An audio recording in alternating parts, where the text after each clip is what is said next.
নমস্কার, আমি শিবনাথ। আর আপনারা দেখছেন প্রতিবন্ধী মানুষদের জন্য একমাত্র নিউজ চ্যানেল সাগর বাংলা। সাগর বাংলা চ্যানেলে সবাইকে স্বাগত জানাচ্ছি। আজকে শুভ নববর্ষ। এই নববর্ষের আন্তরিক প্রীতি ও শুভেচ্ছা জানাচ্ছি আমাদের সমস্ত দর্শক বন্ধুদের। সুপ্রিয় দর্শক বন্ধুরা,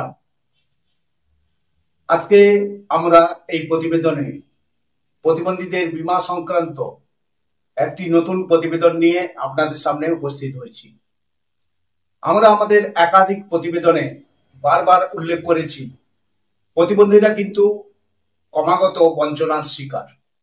আর এই বঞ্চনা দেখা গেছে প্রতিবন্ধীদের ভাতা, তাদের জন্য বিভিন্ন সুযোগ সুবিধা থেকে শুরু করে শিক্ষা, স্বাস্থ্য, পরিকাঠামো উন্নয়ন সমস্ত ক্ষেত্রে। আজ আমরা এই প্রতিবেদনে প্রতিবন্ধীদের আরেকটি বঞ্চনার ছবি আপনাদের সামনে তুলে ধরব। প্রতিবন্ধীরা কিভাবে বীমা ক্ষেত্রে বঞ্চনার শিকার হচ্ছে, আজকের এই প্রতিবেদনে সমস্ত বিষয়টি বিস্তারিতভাবে আপনাদের সামনে উল্লেখ করব। একদম তথ্য ও পরিসংখ্যান দিয়ে তুলে ধরব। যে বিষয়টি আপনারা কোনো ইলেকট্রনিক মিডিয়া অথবা কোনো ইউটিউব চ্যানেলে আপনারা কিন্তু এই বিষয়টি জানতে পারবেন না বা জানতে পারেননি।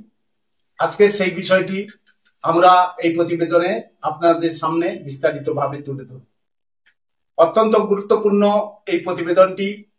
এই গুরুত্বপূর্ণ প্রতিবেদনটিতে সবাইকে প্রথম থেকে শেষ পর্যন্ত থাকার জন্য আমরা সাগর বাংলা চ্যানেলের পক্ষ থেকে আপনাদের অনুরোধ রাখছি। এই গুরুত্বপূর্ণ প্রতিবেদনটির সঙ্গে চ্যানেলটি সাবস্ক্রাইব করে আপনারা সঙ্গে থাকুন। একটি ছোট্ট 4 সেকেন্ডের বিরতি নেব, বিরতির পরে ফিরে আসবো বিস্তারিত আলোচনায়। প্রিয় দর্শক বন্ধুরা, ফিরে আসলাম একটি ছোট্ট বিরতি নিয়ে বিস্তারিত আলোচনায়। আজকের এই গুরুত্বপূর্ণ প্রতিবেদনে আপনাদের সামনে তুলে ধরব বীমা ক্ষেত্র থেকে প্রতিবন্ধী মানুষরা কি রকম বঞ্চনার শিকার হচ্ছে সেই ছবিটি।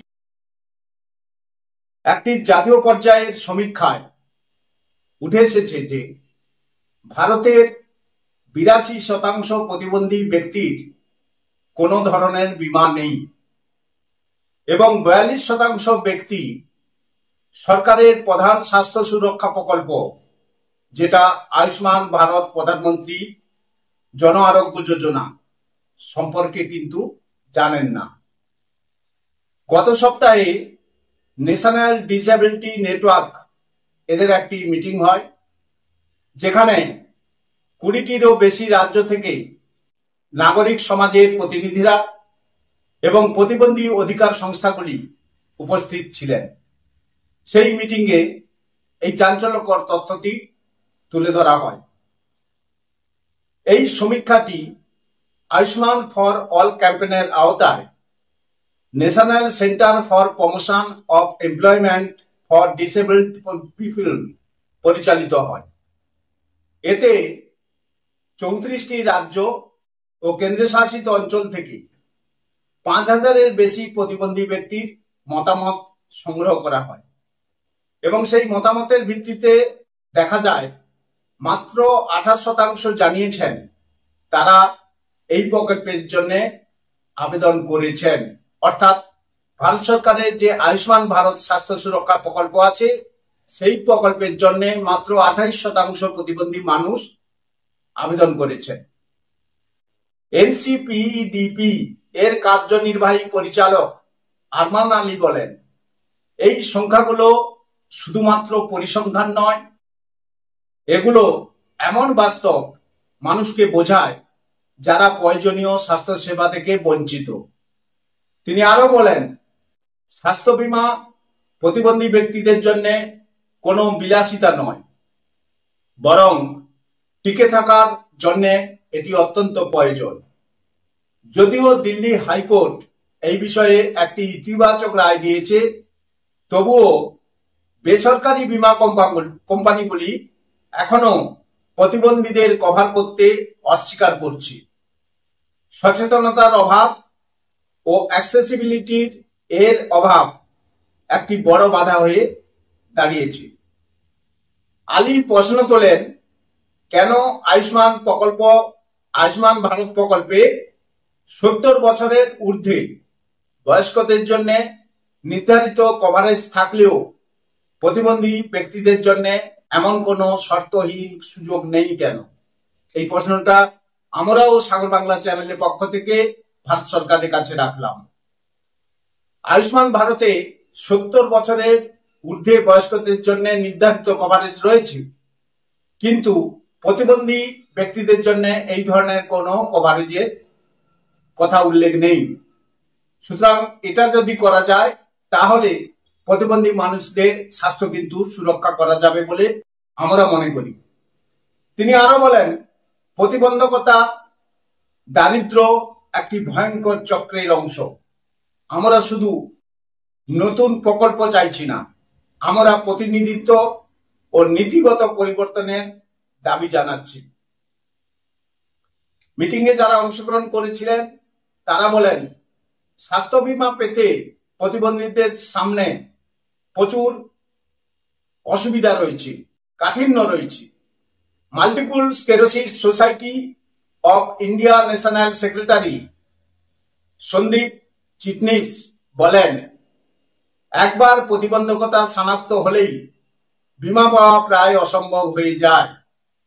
অধিকাংশ আবেদন সরাসরি বাতিল করা হয়। আমাদের এমন একটি ক্যাশলেস ও অ্যাক্সেসযোগ্য সিস্টেম প্রয়োজন, যা প্রতিবন্ধকতা থাকার কারণে কাউকে শাস্তির মুখে পড়তে না হয়।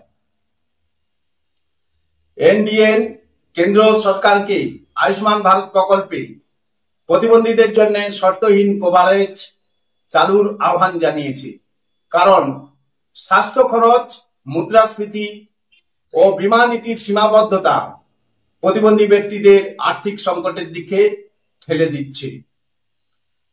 আলোচনায় আরো কিছু গুরুত্বপূর্ণ বিষয় উঠে আসে, যেমন বিচার ব্যবস্থায় প্রবেশাধিকারের সীমাবদ্ধতা, প্রতিবন্ধী নারীদের সামাজিক বঞ্চনা, রাজ্যভিত্তিক সমস্যাবলী এবং প্রতিবন্ধীদের রাজনৈতিক অপ্রতিনিধিত্ব, যেগুলো আমরা আমাদের বিভিন্ন প্রতিবেদনের মাধ্যমে আপনাদের সামনে তুলে ধরেছি।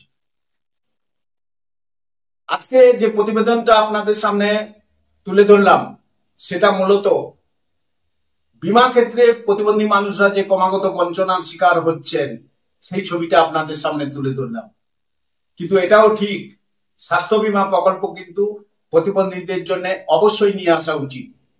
বেসরকারি প্রতিষ্ঠানগুলি প্রতিবন্ধী মানুষদের বীমা ক্ষেত্রে অংশগ্রহণের জন্য সুযোগ সুবিধা দিচ্ছে না, কিন্তু আমাদের ভারত সরকার যে আয়ুষ্মান প্রকল্প আছে, আমরা সাগর বাংলা চ্যানেলের পক্ষ থেকেও চাইছি সেই আয়ুষ্মান ভারতে 70 বছরের উপরে যখন বয়স্ক মানুষদের কভারেজ আছে, ঠিক সেই রকম ভাবে প্রতিবন্ধী মানুষদেরও কভারেজের শর্ত আরোপ করা হোক, এবং তার ফলে প্রতিবন্ধী মানুষদের স্বাস্থ্য আগামী দিনে সুস্থ রাখা সম্ভব হবে বলে আমরা সাগর বাংলা চ্যানেলের পক্ষ থেকে মনে করছি। সুপ্রিয় দর্শক বন্ধুরা, আজকের প্রতিবেদনটি এই পর্যন্ত। এই প্রতিবেদনটি আপনাদের কেমন লাগলো আপনারা নিশ্চয়ই কমেন্ট বক্সে কমেন্টস করে জানাবেন। সেই সঙ্গে আপনারা এও জানাবেন আয়ুষ্মান ভারতে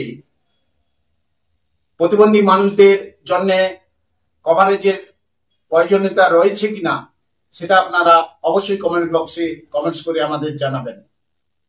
আবার দেখা হবে নতুন কোনো প্রতিবেদনে।